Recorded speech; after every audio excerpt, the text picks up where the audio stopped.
हमारा जवानी के कहानी बड़ी यार बा, कौना रंगदार के हो छुए के जो गरबा। अच्छा, हमारा जवानी के कहानी बड़ी यार बा, कौना रंगदार के हो छुए के जो गरबा।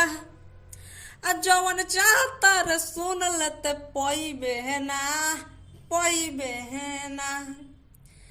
ये बबुआ के खुश कक जोई बेहना, तजारा में दोबारा फिर वही बेहना, तजारा में दोबारा फिर आई बेहना।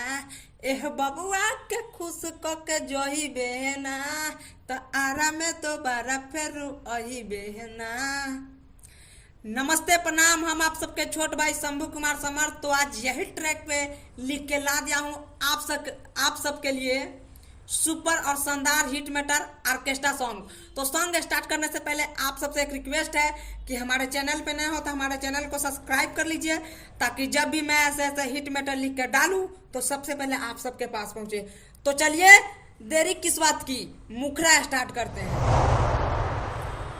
शादी भइल ससुरा में जब हम आईनी, पहिले ही रतिया के बारा माजा पईनी।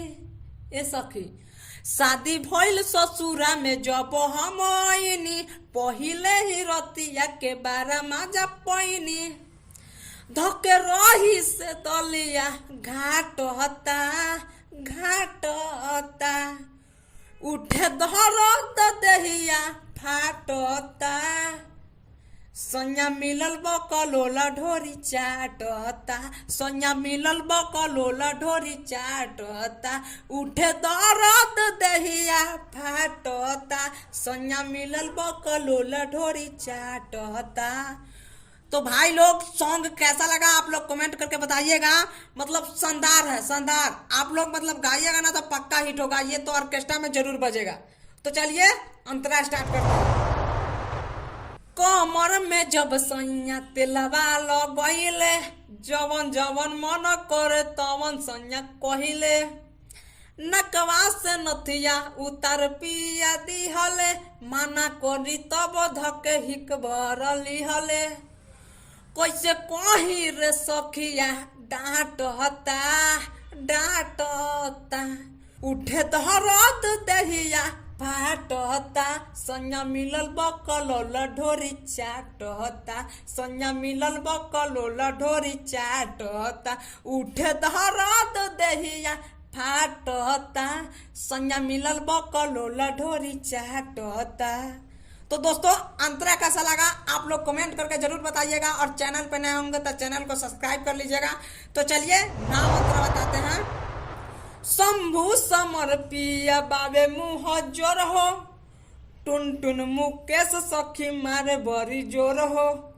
लहरता दहिया कमर करे दहरद, लागता कि पागल हमर मिलल बा महरद। तो धके कोरा में गलिया काटता, उठे धरत देहिया फाटता। सोनिया मिलल बकलोला ढोरी चाटता, सोनिया मिलल बकलोला ढोरी चाटता। उठे धरत देहिया फाटता, सोनिया मिलल बकलोला ढोरी चाटता। तो दोस्तों, गाना कैसा लगा?